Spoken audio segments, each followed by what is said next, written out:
I mean, there's no way he's gonna be able to kill me unless he drops, so... And if he pushes, he's gonna get Blossom. Alright, we're taking this Blossom. Because no, I'm gonna get any Blossom anyways against a Baptiste Orisa, so we're taking the solo Blossom. Very good Blossom. And we got the Emor app. Yeah, this is a very good opening for this fight. Hello boys and girls, ladies and gentlemen, welcome to today's video. Today's video is a weekly gameplay of some Reaper action. This if you're a Reaper main and stuck in down below, this series is for you. Honestly, any map out of this one will probably be good for Reapers, so you know, we don't really care what we really get, but obviously since everybody's gonna go King's Row, we're gonna get King's Row anyways.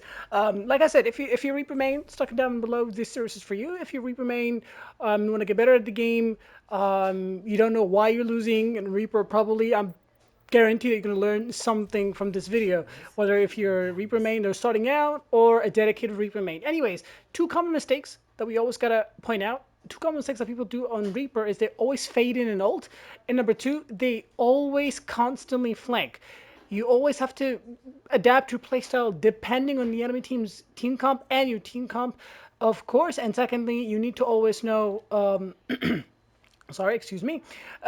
You also need to bait out abilities before even fading in Blossom. Keep in mind, first of all, that is a very bad, which is by the way, like this is actually really good. Two stunts are banned and Diva is banned, so that's actually really perfect scenario for us. Anyways, you never want to fade in an ult unless you actually just literally gate out and bait out all the abilities, which is even then sometimes it's really predictable because your movement is so predictable. And second, try something different. Dropping and blossoming. My favorite is drop blossom, or around the corner blossom. There's really a lot of things you can do, but fading and blossom is the most common one. It's really gets you killed most of the time, more often than not. Anyways, I'd like to say from now on, actually, I'm thinking about it. I'm thinking about getting back to coaching. I kind of stopped that long time ago, like 3-4 years ago, around COVID, where it went wild. I started then and then I quit it, but yours truly is considering, instead of opening an OnlyFans, you know, with this economy, I'm kind of considering, not really, but you know what I mean, nothing's off the table. I was like, let me try one last resort of offering my coaching sessions. If you guys want to, if you guys would be interested in that, let me know. I'm still going to make a post about it, of course, you know, to, okay, yeah, that's my controller jittering, by the way, not me. But yeah, I'm going to make a post about it in details in my community tab, talking about prices and all that. I still haven't really did it, but I'm just considering about it. But let me know if you guys are actually interested in that, whether it's literally everything, live coaching or watching replays and everything, VOD review, private sessions. Yeah, I'm just thinking about it so far. Anyways, looks like it's a pretty straightforward matchup, which is a little bit deadly because they have Hondo, but they have balls, so we're gonna just try to stay in the back. Oh yeah, okay, so we do, okay, I'm sorry guys, I actually kind of tunnel visioned. We do have Doomfist, so whenever you have Doomfist on your team, you're gonna act like the tank of the team and free the Doom to do whatever. I'm not really sure what this ball's objective is, but we're gonna free the Doom, as in we will act as the tank of the team, and we're not gonna go too deep. That's just the way it goes when you play against a Doomfist. I mean, with a Doomfist, because you want to let the Doom do Doom things. And if you don't have, whenever you have a Doom team comp, you lack frontline, because sometimes Doom, if sees an opportunity to go deep, he'll take it. And when he goes deep and the enemy team pushes your back line, their front line, you're going to lack frontline presence. And whenever you have Reaper on your team, he needs to be that frontline presence that you lack. So in this specific matchup, we will be acting as that kind of frontline. And literally, this is where I'm going to be positioning myself most of the time, denying off angles and controlling the point. Because if I don't do that, one time the Doom is going to go deep chasing a backline kill, and then the enemy team is going to rush forward, double down, and then my backline is going to be exposed. There's no one to actually frontline for them. So yeah, this is how you play with a Doomfist. It's just the way it goes, and keep it drilled. Okay, so the enemy team switched to Orisa. Orisa is very interesting, tank to go against. Orisa is one of those tanks that you actually don't want to frontline into a lot and don't want to focus, because you know you can actually play. The easiest way to play Reaper is the tank busting style, but Orisa, most of the time, you can't really do that to Orisa. Orisa has way too many abilities to cycle on you, and you don't get that much value. So, but again, we're gonna just adapt. So we're not gonna focus the Orisa a lot, but we're gonna act as the front line of the team. So yeah, we're not gonna let our team get dominated. We almost have Roll Blossom here, but she triggered it actually. Actually, well played by the enemy Alari. She actually launched it and triggered it immediately. Anyways, the Orisa switch is going to be really difficult for us for two reasons. Not only Orisa is good against a Reaper, but second of all, we don't have frontline, because against an Orisa, we do not want to play the frontline type of Reaper style, because I can't do that into an Orisa, but I'm kind of forced to because I have a Doomfist. So this will be actually interesting how to handle this game, but we're going to try to do it to the best of our abilities. We're not going to let the Orisa run down, because Orisa's playstyle is just run down your backline. We're going to try hold her down to the best of our abilities while freeing our Doomfist to do his Doom things. Okay. As you guys can see, that's what Orisa likes to do, and you just cannot. There's really not much you can do, unfortunately. Okay, we do have Blossom, so now we're considering. Okay, drop Blossom here for sure. I like the Life Weaver. Life Weaver is really, really good into this because it frees me to do whatever I want. I don't have to front line.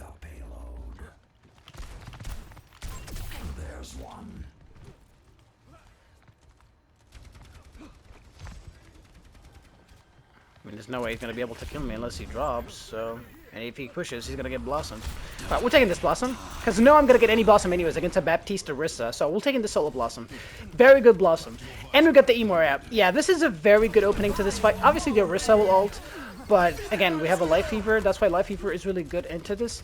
We need to calm down, though, because this fight is going to go longer for a little bit. We do have Doom in the backline. Yeah, the Orisa is overextending. Yeah, she's definitely cooked here. There's nowhere she can... But again, it's difficult to take out Orisa, as you guys can see. She has way too many abilities, especially when they have that heal comp. Alari Bab, way too heal body supports, and the Pylon gets a lot of value against us. Pylon is down for now. Okay, let's try to pressure the Bab here. But yeah, as you guys can see, since we're playing really well, our Doom literally feels free. And keep in mind, they actually have a great team comp against us. Orisa, Alari, Baptiste, 3 stationary heroes, and on top of that, the Cassidy. We cannot get into the close to them because Alari can escape away with the Pylon, can heal every chip damage they have. Baptiste, and then now they're doubling up the Juno because Juno is so mobile that the Doom struggles to kill her. And they have Cassidy, infinite stun with the Orisa. It's actually a difficult team comp, but because we're playing well, and kudos to the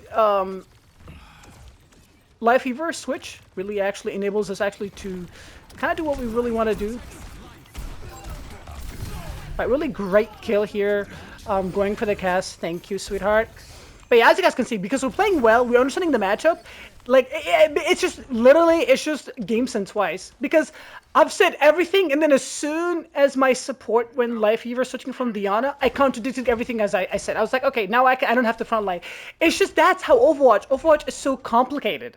By the way, bad positioning from this guy, and I'm pretty sure he knows it. So now we actually gonna have to play a little bit safe. The Doom is gonna have ultimate, so he will survive. Well played. Yeah. Because that's how complicated and complex Overwatch. There's like, I can't really. Yeah, he's gonna switch. That's why he's doing this, because he's gonna switch. Maybe he's gonna go D.Va. Unless D.Va's banned. Yeah, D.Va's banned. Maybe he's gonna go something like Hog. Hog is banned though. Honestly, I don't know. Maybe he can just mirror the Doom. But yeah, because Doomfist, because one switch, that's how Overwatch is complex. I cannot tell you to do one thing. Oh, again, bad. Okay, no, never mind. They switched to Genji. But yeah, that's how complicated Overwatch. I cannot tell you, oh, do this, do that, do this. No, Overwatch is so complex. That's why you have to watch infinite content to actually learn about the game. Anyways, yeah, I was gonna say they're gonna have ultimates here. And it's going to be difficult to land a Blossom against that. Maybe I'll take a solo Blossom because their team comp is very difficult to really kind of get any kind of Blossom going here. We're going to take this Blossom, actually, on these two.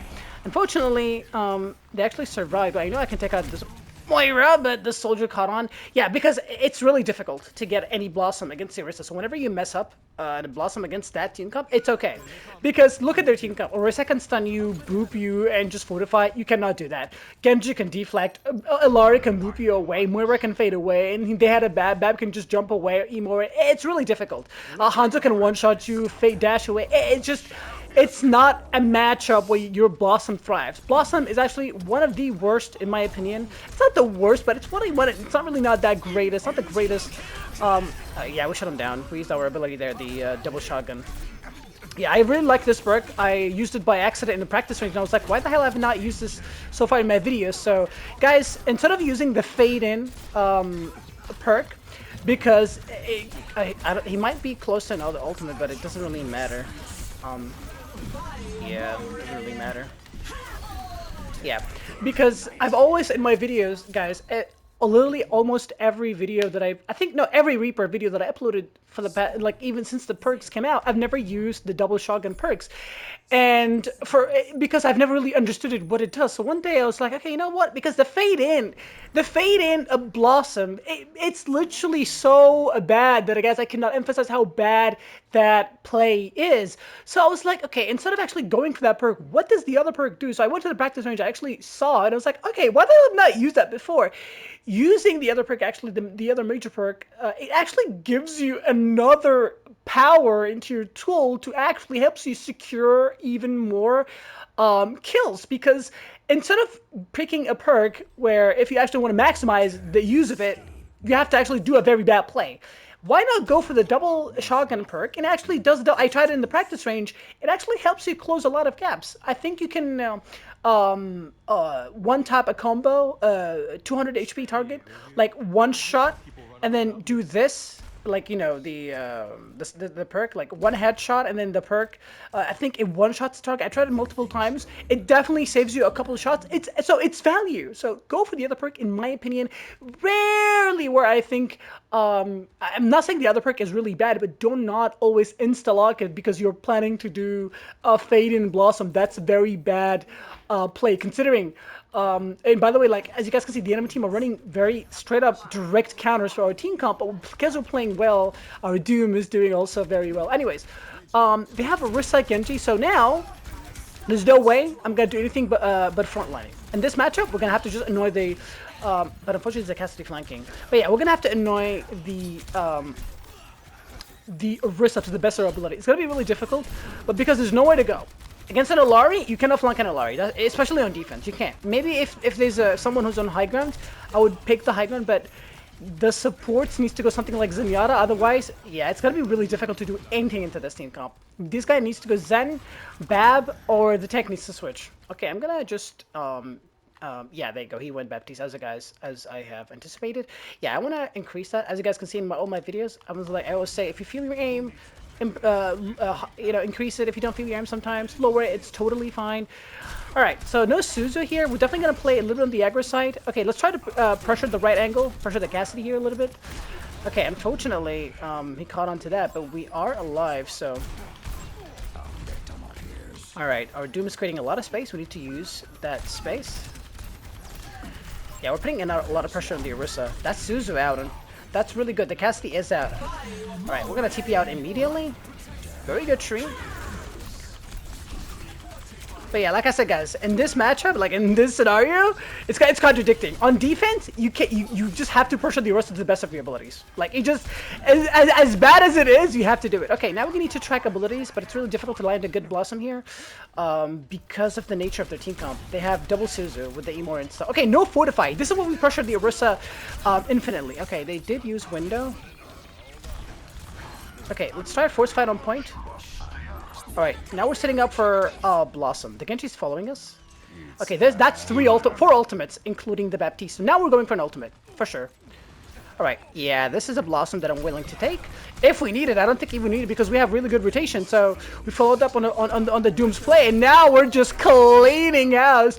As you guys can see, we're literally dissecting their toxic team comp one by one, limb by limb. Guys, I'm not exaggerating. This is a very difficult team comp to play in Reaper into Orisa, and then the supports, because they have Suzu's immortalities, they have so much mobility, you cannot flank into that matchup. But we knew the one time we actually can flank is when they committed on the defense using ultimates, and we saw our Doom has ultimate, so he was going to go for a play. We went in, pulled them back, and then we dissected their team, and like we killed and secured a couple of kills.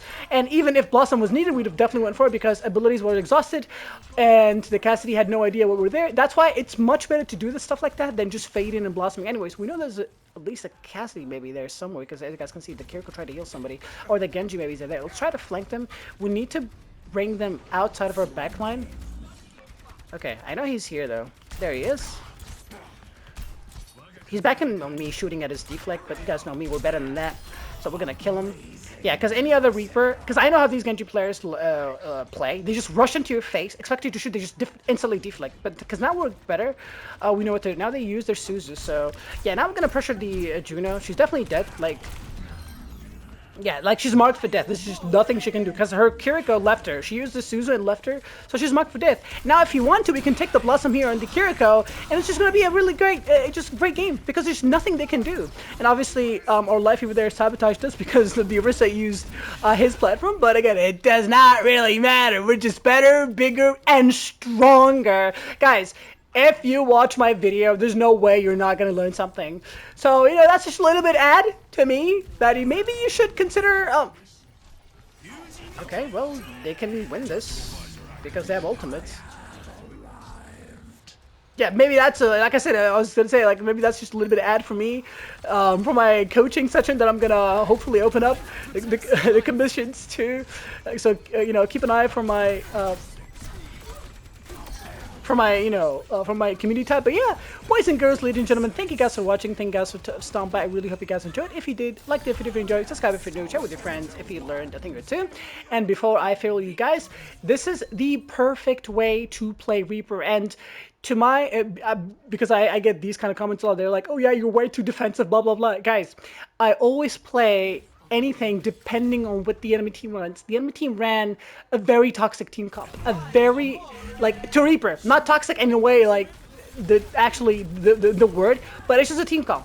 Orisa, Ilari, Baptiste, Cassidy, it's not only bad for me, but it's bad for my tank. So one mistake, you will die. So you have to play almost everything perfectly. It's not like I'm going against JQ or Zarya or Roadhog where I can literally AFK in front of my team and I'll win automatically, or just play by my tank. No. This is very difficult, and we managed to actually barring the win, because if I was the tank in that game and I had Reaper into that team, I'll be like, switch. Because I know most Reaper players actually struggle against that team comp, rightfully so. It's very difficult, not only because you actually cannot flank into that, but even if you want to flank secure a couple of kills, odds are you're gonna miss a couple shots because you're human. And that 1 second where you miss a couple of shots, the pylon just heals every single damage that you do. Every single damage that by the time you're missing, so and then the other support comes in, heals them, they use ability. It's just everything is so messed up. So it's really difficult, like I said, because not only the pylon, but also they have a lot of abilities, Suzus and immortalities, and yeah, it's really, I think I've explained it to the best of my ability. But yeah, I shall get you guys all into the next one. Bye.